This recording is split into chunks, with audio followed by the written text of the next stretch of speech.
quoi qu'il en soit, sur les mesures, sur les entreprises, là où on a le plus d'éléments à vous apporter, et notamment sur le premier sujet, qui est celui qui vous intéresse tous, la location meublée. Alors, ça, comme le Patrick l'a dit, le résultat de la mesure qu'on va vous exposer est le résultat d'une erreur, hein, c'est ce qu'il disait tout à l'heure. Donc on va tout d'abord commencer par vous rappeler où est-ce qu'on en était pour voir le changement et voir si effectivement vous pouvez être concerné à l'instant T, voir si on a une rectificative, hein, puisque un changement du texte, vu que c'est ce qu'ils nous avaient annoncé, vu que c'est une erreur, ils veulent changer, mais s'ils ne le changent pas, ce que nous on va vous exposer, c'est ce que vous allez devoir prendre en compte pour vos clients. Alors, si on revient à replacer les choses dans l'état du droit tel qu'on le connaissait jusqu'à présent en matière de location meublée, et notamment sur les modalités d'imposition des résultats en location meublée. On a la location meublée, c'est du bénéfice industriel et commerciaux, et de ce fait, soit je relève d'un régime micro, soit je suis au réel, de plein droit ou sur option. Et donc, pour être jusqu'à présent au régime micro en matière de location meublée, eh bien, il me fallait distinguer la location dite meublée classique, hein, peut-être que vous connaissez le plus, avec les meublés de tourisme dits non classés, versus les meublés de tourisme classés et les chambres d'hôtes. Et donc, si vous regardez le slide qui est projeté, vous vous apercevez que pour être au régime micro, eh bien, sur les locations meublées et les tourismes dits non classés, eh bien, votre client, en tout cas, était au micro de plein droit dès lors que son chiffre d'affaires était inférieur à 77 700 €, alors que dans le cas des chambres d'hôtes et des meublés de tourisme classés, c'était un chiffre d'affaires de 188 700 € pour être de plein droit au régime micro. Alors attention, pour être de plein droit au régime micro, il fallait être en dessous de ces seuils et on ne passait au réel que sur option, ou alors de plein droit si 2 années de suite j'avais excédé ces fameuses limites dont je viens de vous parler, à savoir 77 700 ou 188 700 €. Donc, une fois on sait dans quel seuil on se place, j'attire votre attention aussi sur le fait qu'en matière d'options pour les régimes réels, hein, puisque vos clients veulent souvent être au réel, les modalités d'options sont particulières. Hein. Ce n'est pas le dépôt d'une déclaration de résultat qui vaut option. Il vous fallait alerter l'administration fiscale que vous souhaitiez être au réel, et pour ça, il fallait faire une option. Alors, on va prendre pour l'année en cours, pour 2024, si vous souhaitez que vos clients soient au réel, parce qu'il faut opter, eh bien l'option, vous devez en alerter l'administration fiscale avant le dépôt des déclarations de revenus de l'année 2023, c'est-à-dire les déclarations qu'on va faire là en mai 2024. Donc, vous avez jusqu'à mai 2024 si vous souhaitez que vos revenus de l'année 2024 soient soumis au réel, les revenus de la location meublée. Donc une fois qu'on a dit tout ça, qu'est-ce qui change? Eh bien, vous allez voir, c'est tout ce qui est en rouge. Puisque finalement, sur la location meublée classique, rien ne change, on est toujours sur les mêmes règles d'appréciation, enfin avec les mêmes seuils. Pareil pour les chambres d'hôtes, là où le texte a changé et l'erreur, elle est là, enfin l'erreur, en tout cas le texte il est tel qu'il est, mais il y a eu effectivement une petite difficulté, c'est qu'on fait une distinction aujourd'hui entre les meublés de tourisme dits classés et les meublés de tourisme dits non classés. Et parce qu'aujourd'hui, par renvoi de texte, les meublés dits en fait classés et non classés se retrouvent à 2 endroits des textes du Code général des impôts.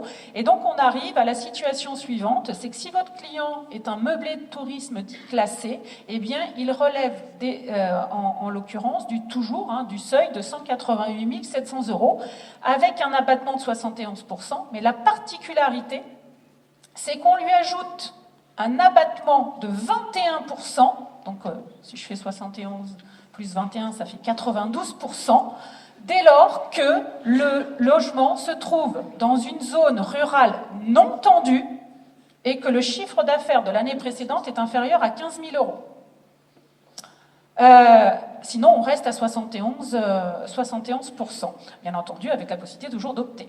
Tu es toujours d'accord jusque-là? Jusque-là, tout va bien. Ah ben c'est bien. Si le chef est d'accord, c'est que tout va bien.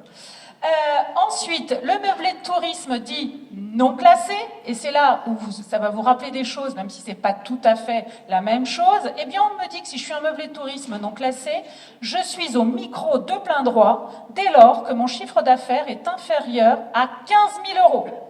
Donc, versus avant, le seuil de 77 700 euros. Donc, ce n'est pas du tout la même chose. Donc, si votre client pensait être au micro, parce qu'il était meublé de tourisme non classé, eh bien, il ne l'est plus. Et la petite nouveauté, c'est que c'est dès l'imposition des revenus 2023. Or, pour opter en 2023 pour un réel, ce n'est plus possible. J'aurais dû le faire avant mai 2023. Et j'ai dans ce cas-là un abattement de 30%. Donc quand on regarde les chiffres, 15 000 euros, 30%, ça nous rappelle nos revenus fonciers. On a l'impression qu'on a un alignement entre les revenus de la foncier location nue et les revenus dits de tourisme non classés en location meublée. Mais la difficulté, c'est qu'en micro-foncier, il suffit de déposer ma déclaration 2042, de mettre un montant sur la case et de déposer une 2044, et je suis au réel, alors que là, pour le régime micro, ce n'est pas le cas.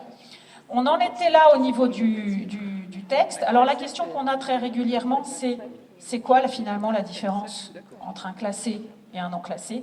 C'est que vous avez pour les organismes, pour les locations de tourisme dit classées, un organisme qui va venir vérifier et vous donner un agrément que vous répondez bien à certains critères, en l'occurrence, et donc qui vous donne un agrément, et c'est ce qui fait que vous êtes loueur en meublé de tourisme dit classé. Si vous avez fait une demande, que vous déclarez loueur en meublé de tourisme non classé, mais que vous n'avez pas eu cet agrément, c'est là que vous rentrez dans ces dispositions. De tourisme non classé, vous faites une simple déclaration à la mairie. Enfin, vu le régime fiscal, on ne veut plus en faire beaucoup. Parce qu'effectivement, donc, on vient de s'apercevoir que pour ceux qui faisaient du meublé de tourisme non classé, qu'en 2023, ils sont pour un certain nombre en réel, sans le savoir, et donc il va falloir obtenir les éléments pour pouvoir tenir une comptabilité, faire une déclaration au réel PIC. Et puis pour ceux qui sont sous les 15 000, qui pensent avoir un abattement de 50%, ils s'aperçoivent qu'en fait ça vient de diminuer à 30% assez rapidement et de manière rétroactive. Alors juste un petit mot quand même sur ces mesures. La première chose, c'est que, effectivement, on le voit depuis, ça fait 2 ans maintenant, il y a encore eu un rapport parlementaire publié en septembre au moment des débats sur la loi de finances, c'est que la location meublée, on ne va pas se le cacher, elle est dans le collimateur. Elle est dans le collimateur, pourquoi? Parce que par rapport à la location nue, je peux avoir un amortissement du bien que je vais déduire fiscalement pour calculer mon résultat PIC en revenu foncier. Je ne l'ai pas. Donc aujourd'hui, la location meublée, elle apparaît privilégiée par rapport à de la location nue. Et puis, si on veut être un tout petit peu réaliste, la location meublée, au sortir de la guerre, ça s'entendait, que les personnes aient besoin de logements meublés pour être hébergées. Aujourd'hui, tout le monde peut aller chez Ikea et meubler un logement. Voilà. Donc la location meublée se justifie un petit peu moins qu'il y a 70 ans. Bon, le gouvernement n'a pas voulu. Le gouvernement n'a pas voulu modifier le régime fiscal de la location meublée, ça ne faisait pas partie de ses objectifs, et il n'a pas voulu suivre les parlementaires, y compris ceux de sa majorité d'ailleurs, sur ce sujet-là.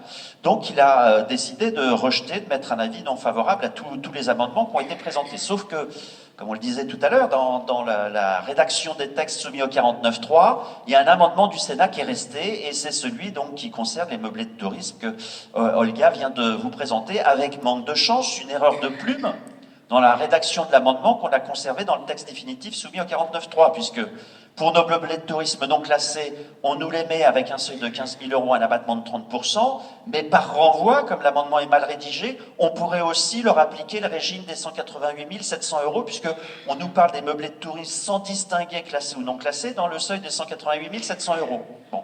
C'est pour ça que vous prendrez la documentation fiscale, vous verrez qu'il n'y en a pas deux qui va vous expliquer la même règle pour interpréter cet amendement qui est difficilement interprétable puisqu'il est mal rédigé. Et pour couronner le tout, le gouvernement, plutôt l'ancien gouvernement, a annoncé, quand ils se sont aperçus de cette erreur dans le texte de la loi de finances, a annoncé que de toute façon, on n'appliquerait pas cette mesure et qu'on ferait un correctif pour supprimer ce texte de loi. Et quand ? Il faut leur faire vite quand même, parce que les déclarations de revenus, c'est dans pas longtemps. Donc s'il nous faut un texte de loi, je veux bien qu'on ait un nouveau gouvernement, on aura peut-être une loi de finances rectificative au printemps ou à l'été, mais ça risque d'être un peu juste pour supprimer cette mesure de manière rétroactive. On va voir ce qu'on peut faire avec la DLF. Donc vigilance, si vous êtes concerné, pour vous ou certains de vos clients, par de l'allocation meublée de tourisme, déjà vérifiés, classés, non classés, et puis le cas échéant, s'interroger dans quelques semaines sur l'application de ces nouveaux seuils pour le régime micro. Pas de modification, évidemment, hein, si on est au réel.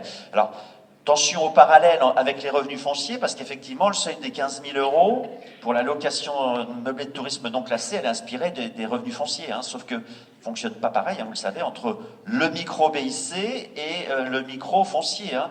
Vous êtes en dessous des 15 000 en revenus fonciers, vous voulez être au réel, c'est pas compliqué, vous déposez la déclaration de réel 2044. En BIC, non, comme le disait Olga, il faut penser à faire une option préalable, etc. C'est un peu plus compliqué en micro BIC qu'en micro foncier, voilà, pour passer au réel. Donc voilà, si on a des nouveaux dans les prochaines semaines, on vous tiendra informé sur l'éventuelle non-application de cette réforme, en tout état de cause.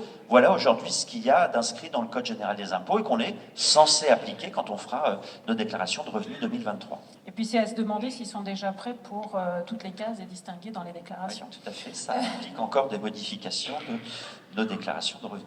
Et alors, un dispositif, une mesure qui est liée à la location meublée, sachez qu'on proroge de 2 ans, donc, jusqu'au 31 décembre 2026, 2 dispositifs d'exonération. C'est lorsque vous louez une partie de votre habitation principale, soit de manière occasionnelle, soit parce que ça constitue la résidence principale du locataire. Il est possible de pouvoir bénéficier d'exonération d'impôt sur le revenu au titre des revenus correspondants. Par exemple, effectivement, pour ceux qui c'est une location occasionnelle, il faut que le montant que vous ayez perçu, parce que vous avez loué une pièce à des étudiants ou autres de votre maison, de 760 € par an, il faut être en dessous pour être exonéré, et les limites raisonnables qui sont fixées dans l'autre. Voilà, sachez que ça existe et que ça a été prorogé, pas besoin d'en dire davantage. C'est plutôt appliqué en région, effectivement, pour loger, oui. Ça arrive des étudiants.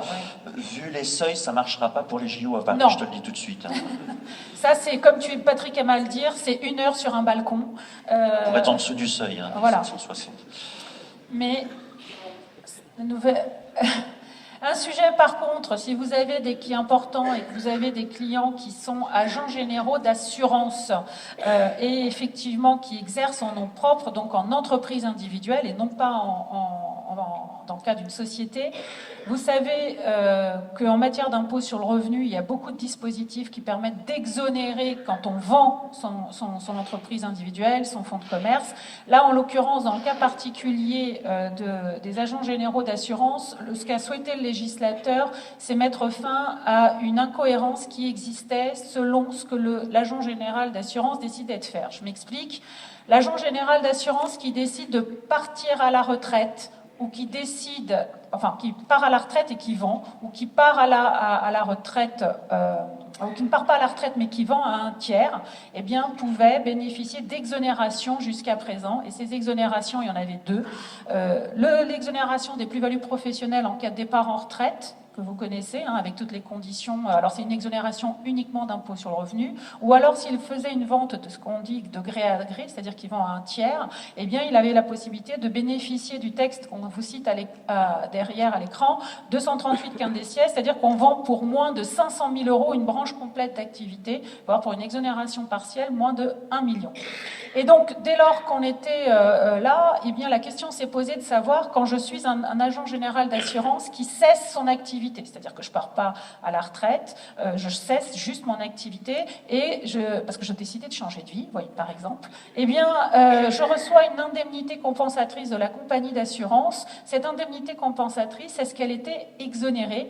Eh bien, il s'avérait que le texte de cession de branche complète d'activité, une exonération pour moins de 300 000 € ne pouvait pas s'appliquer. Donc vous aviez un agent général d'assurance qui vendait à un tiers et pouvait bénéficier du texte, et celui qui décidait d'arrêter son activité ne pouvait pas en bénéficier. Donc on avait une différence de traitement entre les deux, et de fait de cette différence de traitement, eh bien, le législateur a souhaité corriger cette différence en disant que les indemnités compensatrices versées par la compagnie d'assurance à un agent qui décide de cesser son activité et qui va donc vendre à la compagnie d'assurance, eh bien, va cette indemnité bénéficier de l'exonération. Donc là, en l'occurrence, comme c'est une exonération dans le cadre de l'application du texte du 238, l'exonération sera d'impôt sur le revenu et de prélèvements sociaux. Donc vous voyez, c'est un texte beaucoup plus avantageux, puisque là on passe d'une taxation, alors qu'avant on était taxé,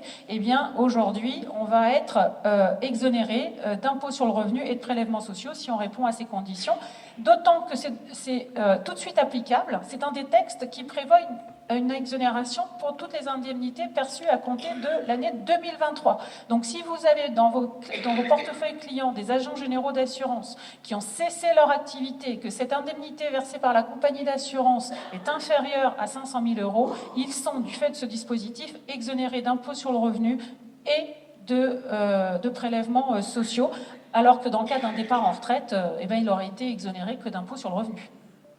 Donc c'est vraiment un dispositif très favorable que nous avons là.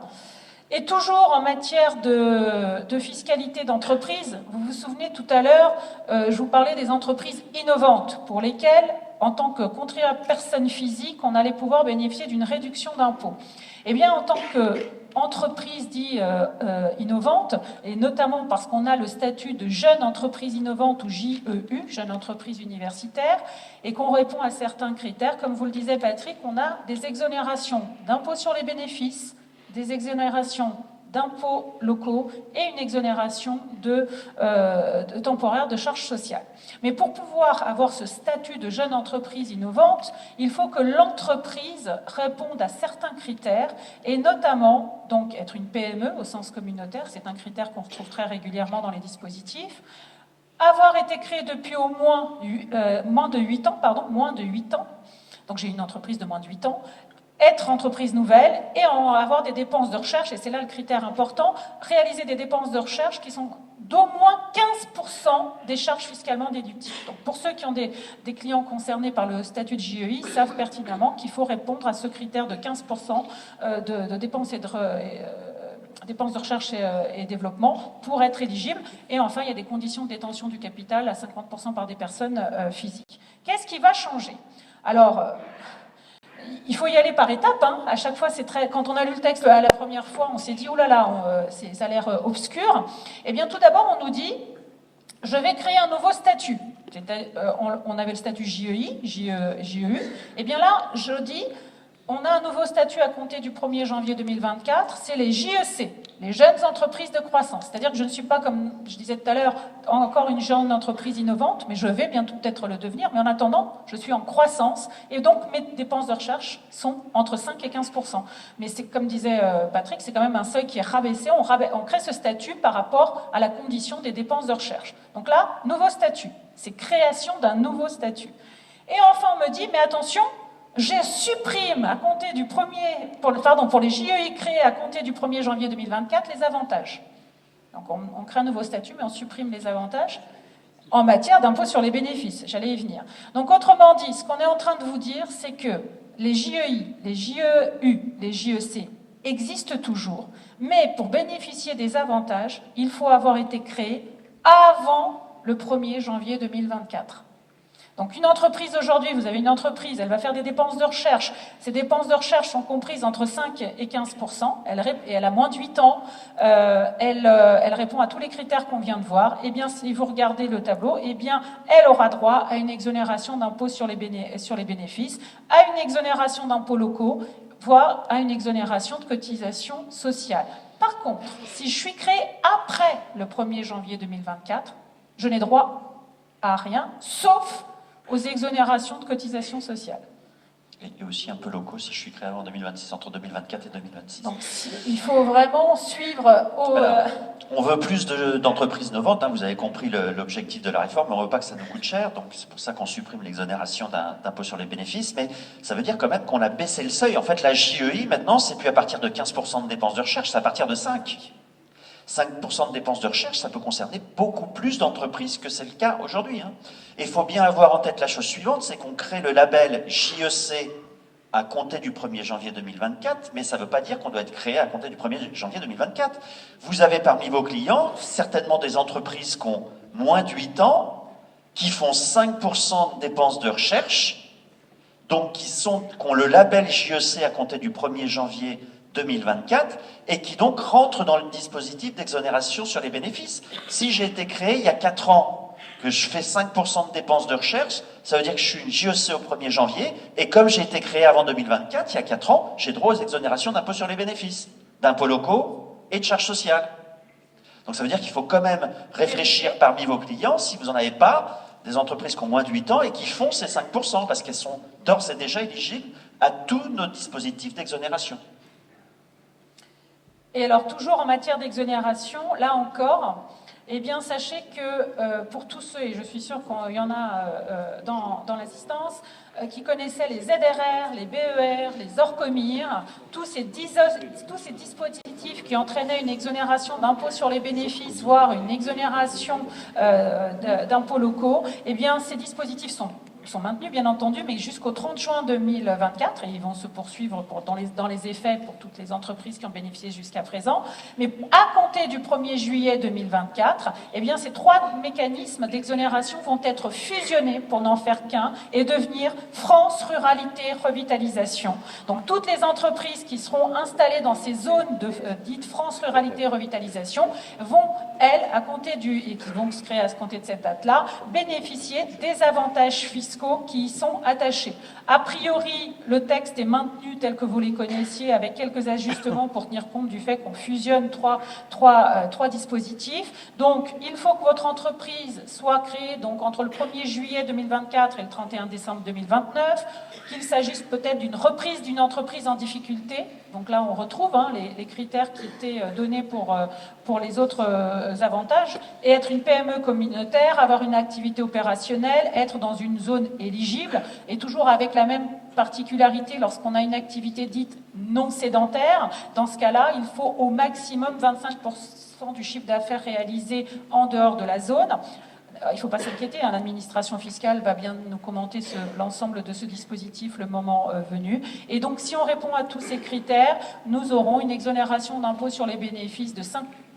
Pendant 5 ans, c'est totalement exonéré, et ensuite, c'est dégressif, donc 75, 50 et 25%, la 6e, 7e et 8e année, avec des exonérations d'impôts locaux qui vont être différents en fonction de la zone.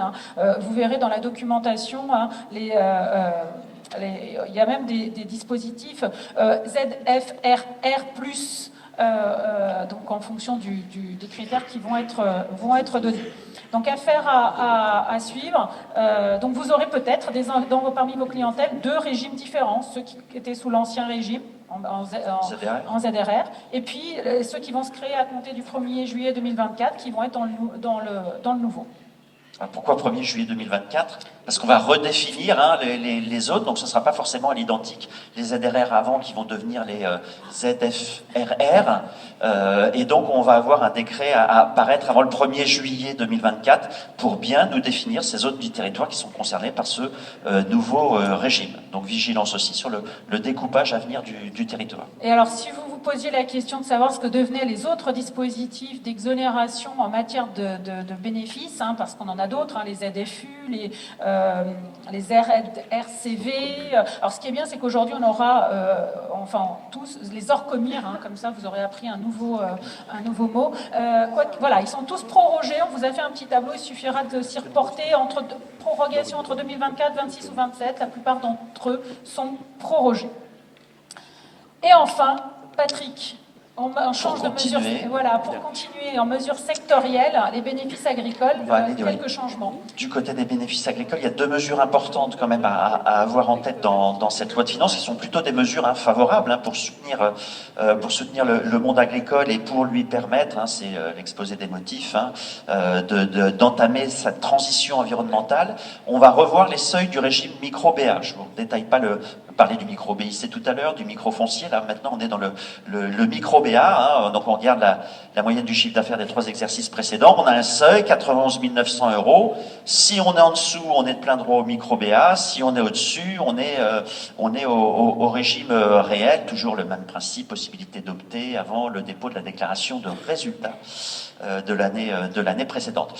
Avec un abattement assez intéressant dans le monde agricole, 87% pour les micro-BA du chiffre d'affaires va s'appliquer pour calculer le résultat fiscal. G100, je retire 87%, il me reste 13 de bénéfices agricoles imposables. Donc on a décidé dans la loi de finances dès 2024.